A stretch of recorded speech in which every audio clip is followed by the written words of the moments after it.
first person, maybe the first person outside of our organization. Really? To have the first, we're calling it the first edition of Barrel Aged with branding and everything. Yeah. Yeah. Oh, right off the bat, that tastes amazing. Right off the bat. Wonderful. It does something different. It's absolutely. Yeah, it's not like an infused cigar either. It was just aged in the right place. Yes. And it does. I can taste a little bit of that kind of whiskey flavor in there. It's like berries though. Like it's like berry-like. For us, it was like very berry-ish. So I've never once tasted a fruit in a cigar before, and I can taste that like berry, like yeah. And wait till you pair it with whiskey. It's like, oh, holy man. shit. It's so good, dude. I'm very excited about that. And I actually think that is the right blend for this. A lot of people start with their own private collections, right? And I've heard you have a pretty substantial private collection. Yeah. And then it's hard to keep up with that because you have all these rare cigars and people love it. That's my story. Yeah. Yeah, that is my story in cigars. So about 8 or 10 years later, 7 years later, I'd started an auto transport business. Became very successful. Pretty much everything I own to this day is from that business. Yeah. But I just let that business go to focus on only this. And so I had it pretty much automated, so I did 7 years as an entrepreneur in the shipping logistics business.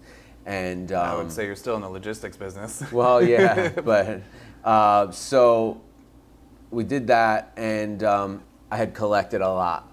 I was a sneaker collector, and then I was like, sneakers are getting kind of too young, I guess. Like I felt like I needed something more mature to collect, so I started collecting cigars. And next thing you know, I had rooms full of cigars, and I was like, okay, I'm gonna sell these. No one valued what I had. They were all limited edition things, and no one really valued what I had, and I was very frustrated by that. And so what I decided to do was, when I sold someone a cigar, I would write about it. And so I'd tell you the backstory on that cigar as much as I could dig up. Yeah. And I'd also do a review, tasting notes, pairing notes, which is something that no one was doing, pairing notes. So that's how Privada Cigar Club started. So 6 months into Privada Cigar Club, I have 15 members, and I'm like, this isn't gonna be a win. Yeah. This is not a W right here. Yeah. And Rob Gagne from Boveda called, and he said, hey man, if you send me a free box of cigars every month, I'll unbox them on YouTube. And I literally had two thoughts. I was like, this guy just wants free cigars. And the second thought was, can't hurt. So I sent him a box, he unboxed it. Overnight I had 50 new members. Okay, now you're leading me to water. I get it now, I see what to do. And so I went around to all the YouTubers and I was like, hey man, could you please unbox my stuff? Brian Glynn from Cigar Obsession got me to probably 500, 1,000 members. And then Jeremy Sires got me from like 1,500 to 3,000. And then from there we grew from word of mouth. Your write-ups are pretty incredible. Thank you so much. Do you ever take a little creative liberty and just add a little bit more in there than there should be, or that's just straight what you taste? Let me tell you something. I've been hearing that since the beginning of my career. I think someone said, it was a funny line that someone used in a YouTube video talking about it. It's all these bullshit stories, right? Yeah. A good storyteller doesn't understand that other people can't tell a story. Right. A good storyteller, I can't understand why someone would say I'm not a creative person. Like for us, all you have to do is just think about it. Think about the story. So some guy walks down the street and buys a Coke. On his way back, he trips, he falls, doesn't spill the Coke, goes home. You have one person that thinks they're not creative, write about that, and you will get that dry story. If I write about it, I get into a detail that you didn't think was important, right, as a non-creative storyteller. And so the details that other people don't think are important are really curious to me, and so I write about that. And so my story, yes, does that make it bullshit? No, I just focused on a different, the suit texture versus just glossing over he had a suit. He had a suit, but it was navy blue, and it was made by this guy who only makes suits. And you understand what I'm saying? Yeah. Okay, and so when you know enough, when your IQ on cigars and tobacco gets deeper and deeper and deeper from studying online, from studying in person, and now from making the relationships and learning the real things, you focus on those details that make that cigar special.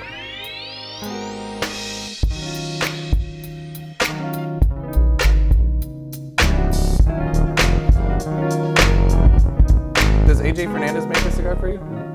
This is superb construction. Like, this ash is so solid and that burn line is razor sharp. Everything he does is like this, for us anyway, you know. I smoked one of his regular production cigars the other day and I was like, I just don't think he got a fair shake when he first came out, because he made the cigars very affordable. He wanted everyone to be able to have access to his cigars. And I think that price point played a psychological game in the consumer's mind. Obviously, over the years, the brands have caught on. They're one of the highest selling brands in our industry. Yeah. But, you know, when I get some of these blends and put different bands on them, and because I'm not him and I don't own the farm, I get a different price point, so I have to price it differently. All of a sudden, it becomes, that's the best cigar I've ever had.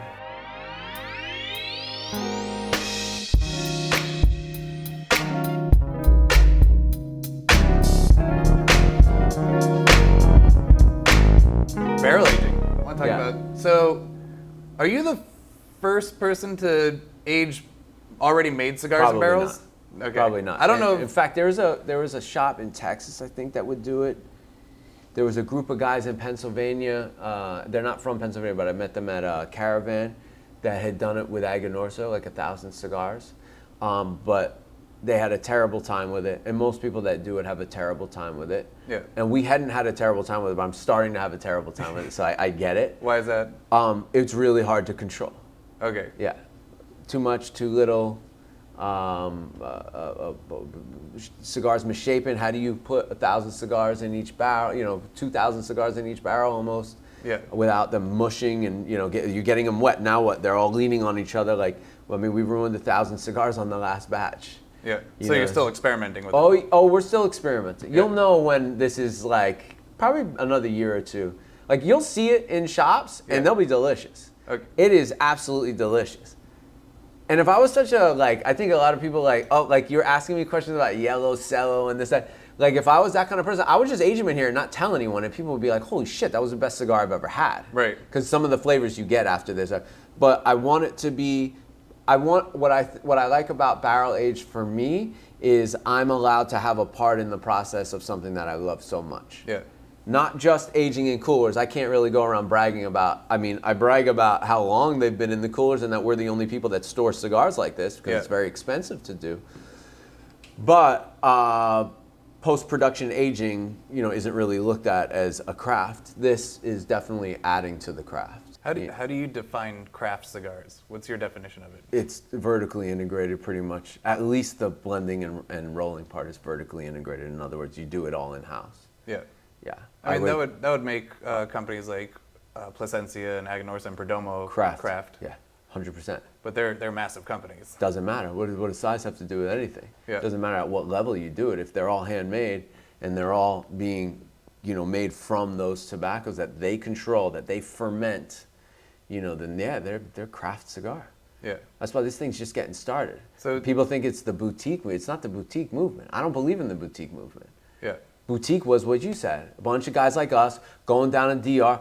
Oh, I can make these cigars for $2, $3 down here. I could sell them for, hey, let's do that. Hey, who makes the boxes? And that's great. There's nothing wrong with that. That's entrepreneurialism. Like, if 90, like I said, 99% of any product that you buy in any industry is made like that. There's nothing wrong with it. I chose to focus on the craft of it. Who makes it? Yeah. How they make it, why they make it. So a company like Cavalier, who buys his tobacco from Plasencia, and then he ferments it himself.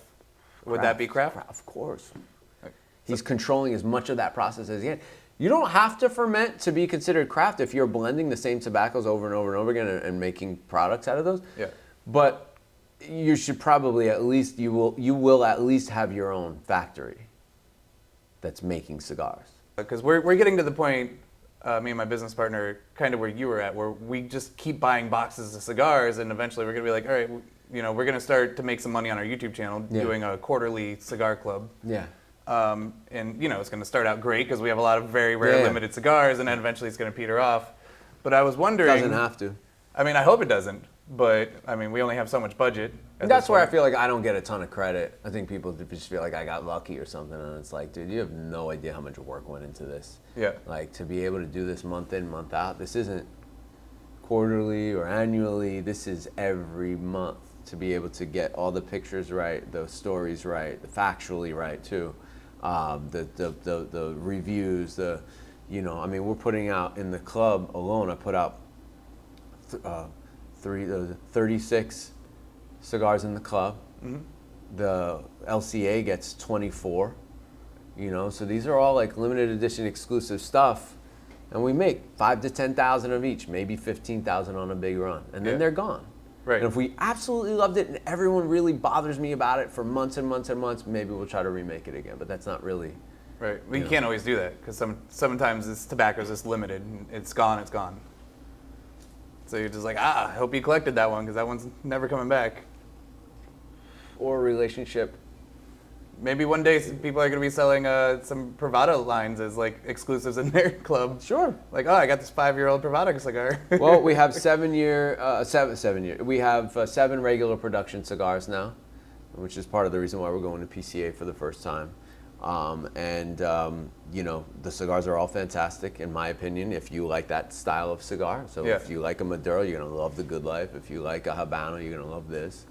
We have the Spirits, we have Kings County, which is my favorite 60 ring gauge I've ever had. It's just fantastic.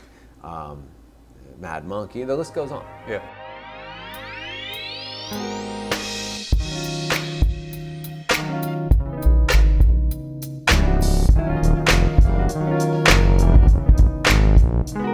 So with the PCA thing this year, are you going to have like a different line of stores since it's regular production cigars now? Are they going to be outside the LCA? So I'm going to be selling our regular. We're going to be selling our regular production stuff, and we're going to be selling the LCA. Yeah. Cool thing about the LCA is it's probably the only product at PCA that you don't have to pay any money to walk away with. Really? Yeah. We're not going to bill you until the cigars get delivered. Yeah. And then when the cigars get delivered, you'll know within a month or two if it's for your shop. And if it's for your shop, you'll be thrilled that you joined. And if it's not, we part ways as friends, and maybe you can take some of the regular production stuff and see how that does. Wow, that opens doors for a lot of people just opening shops. That's because most people that get into it, they have to have a few $100,000 just to buy cigars, let alone build a retail space. Like it's a huge investment. When I went to buy your cigars and try them out before our last interview, I went to LCA, looked up the closest shop to me. I never even knew that shop existed, and put them on the map for me. And we love that. And by the way, I lose a lot of business because of that. There are a lot of companies that are rocking right now because of Privada Cigar Club and the Limited Cigar Association, and I don't care. Yeah. Like older entrepreneurs look at this and like, why would but you can control it, sell it yourself. Yeah. Why are you doing this? You have and it's like, it's for the culture. This is a cultural thing. And it's a nice business avenue too. It allows me to be a better partner to my manufacturers. Yeah. And that's what this business is about. That's what it really comes down to, the business side of it. Not cigars and the passion and the craft, but the business side of it. How good of a partner can you be to the manufacturers you work with? Right.